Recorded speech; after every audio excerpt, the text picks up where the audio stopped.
এবার একটু আবহাওয়ার দিকে নজর রাখি। আমরা জানি যে এই বছর সময়ের আগে উত্তরবঙ্গে প্রবেশ করেছে বর্ষা, কিন্তু দক্ষিণবঙ্গের দিকে যদি আমরা নজর রাখি, দক্ষিণবঙ্গে তো আবার গরমের দাপট অব্যাহত। সেই জায়গা থেকে স্বাভাবিকভাবেই প্রশ্ন উঠছে যে কবে বর্ষা প্রবেশ করবে, কবে মুক্তি মিলবে এই গরম থেকে। ফলে যে প্রশ্ন সামনে উঠে আসছে, দক্ষিণবঙ্গে কবে বর্ষার প্রবেশ, বিস্তারিত জানবো। আমাদের প্রতিনিধি বিশ্বজিৎ এই মুহূর্তে আমাদের সঙ্গে রয়েছেন। বিশ্বজিৎ, তোমার থেকে জানার চেষ্টা করবো যে দক্ষিণবঙ্গে কবে বর্ষার প্রবেশ।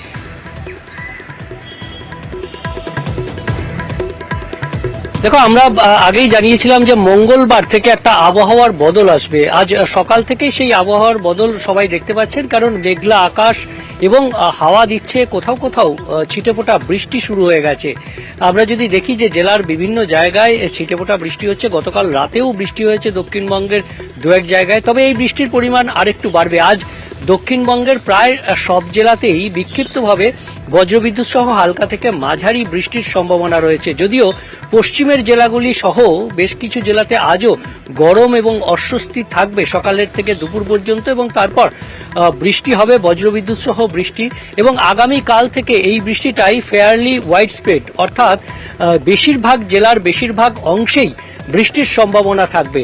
অর্থাৎ বর্ষা আসার যে অনুকূল পরিস্থিতি, সেই অনুকূল পরিবেশ তৈরি হয়েছে। আবহাওয়া বিজ্ঞানীরা বলছেন যে নিচু লেভেলে এবং উপর লেভেলে যে উইন্ড প্যাটার্ন, সেটা বর্ষা আসার উপযুক্ত থাকলেও মিডল উইন্ডে, যে মিডল স্তরে, সেই উইন্ড প্যাটার্নটা এতদিন ছিল না, এবং গতকাল থেকে সেই উইন্ড প্যাটার্নটা চেঞ্জ হয়েছে এবং দক্ষিণা বাতাস বইছে, যার ফলে প্রচুর জলীয় বাষ্প ঢুকছে এবং এই বজ্রগর্ভ বেগ থেকে যে বৃষ্টি, সেই বৃষ্টি শুরু হয়ে যাবে। আগামীকাল থেকে বৃষ্টির পরিমাণ বাড়বে এবং আগামী 2-3 দিনের মধ্যেই যে ইসলামপুরে আটকে রয়েছে দক্ষিণ পশ্চিম মৌসুমী বায়ু, সেটা চলে আসবে দক্ষিণবঙ্গে, অর্থাৎ দক্ষিণবঙ্গে বৃষ্টির শুরু হবে। তবে এখনই এই যে জলীয় একটা অনুকূল পরিস্থিতি সৃষ্টি হয়েছে, যেখানে জানা যাচ্ছে যে 3 দিনের মধ্যে দক্ষিণবঙ্গে বর্ষার সম্ভাবনা রয়েছে।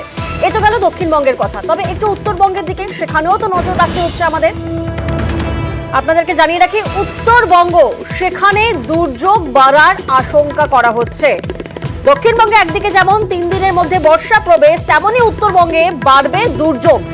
বিশ্বজিতের থেকে আরো একবার জানবো। বিশ্বজিৎ, সেক্ষেত্রে দক্ষিণবঙ্গে যেমন আমরা দেখছি যে 3 দিনের মধ্যে বর্ষা প্রবেশ করছে, কিন্তু উত্তরবঙ্গ, সেখানে দুর্যোগ বাড়ার একটা আশঙ্কা করা হচ্ছে। ঠিক কি কি ওয়েদার ফোরকাস্ট রয়েছে উত্তরবঙ্গের জন্য? দেখো, উত্তরবঙ্গে আগামী 24 থেকে 48 ঘন্টায় প্রবল বৃষ্টিপাতের সম্ভাবনা রয়েছে। অন্তত 3 জেলাতে চরম বৃষ্টিপাত, অর্থাৎ আলিপুরদুয়ার, কোচবিহার, জলপাইগুড়ি, এই 3 জেলার কিছু অংশে 200 মিলিমিটারের বেশি বৃষ্টিপাতের আশঙ্কা রয়েছে। শুধুমাত্র উত্তরবঙ্গ নয়, উত্তরবঙ্গের এই 3 জেলা যেমন রয়েছে অতি ভারী বৃষ্টির সতর্কতা, তেমনি দার্জিলিং, কালিম্পংয়ের পার্বত্য এলাকাতেও ভারী থেকে অতি ভারী বৃষ্টির সতর্কতা রয়েছে। এবং নিচের দিকের জেলা মালদা এবং 2 দিনাজপুর, সেখানেও বজ্রবিদ্যুৎ সহ বৃষ্টি আগামী 48 ঘন্টাতে হবে, এমনটাই পূর্বাভাস রয়েছে আলিপুর আবহাওয়া দপ্তরের। শুধু উত্তরবঙ্গ নয়, সিকিম, ভুটান এবং আসাম, মেঘালয়ে আগামী 24 থেকে 48 ঘন্টায় প্রবল বৃষ্টিপাতের সম্ভাবনা রয়েছে।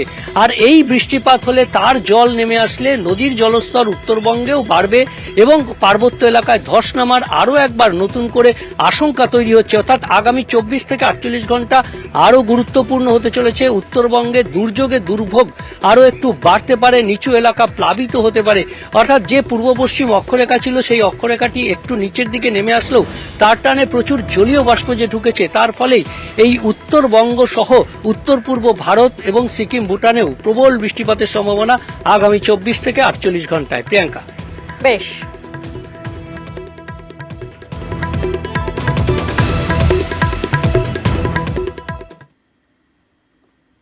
আর অন্যদিকে বাংলা সিকিম লাইফলাইন ধসে ব্যাহত।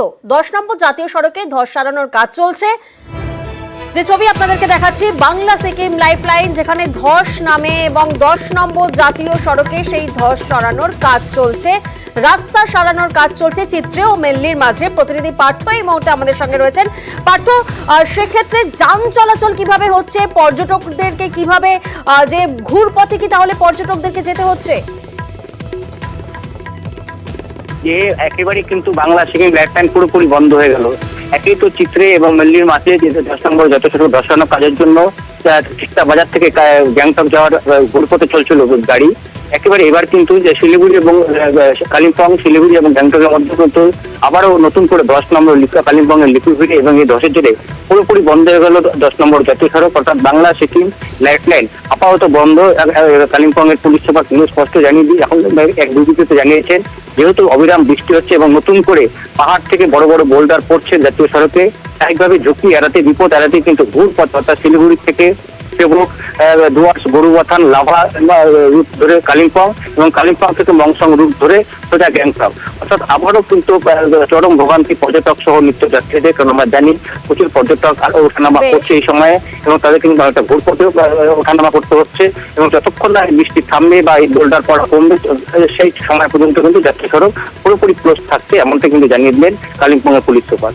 একেবারে একদিকে যেমন জাতীয় সড়ক ধস সারানোর কাজ চলছে, পুরোপুরি বন্ধ রয়েছে, তখন অন্যদিকে তিস্তা বাজার থেকে ঘুরপথে গ্যাংটক যেতে হচ্ছে। ধন্যবাদ পার্থ।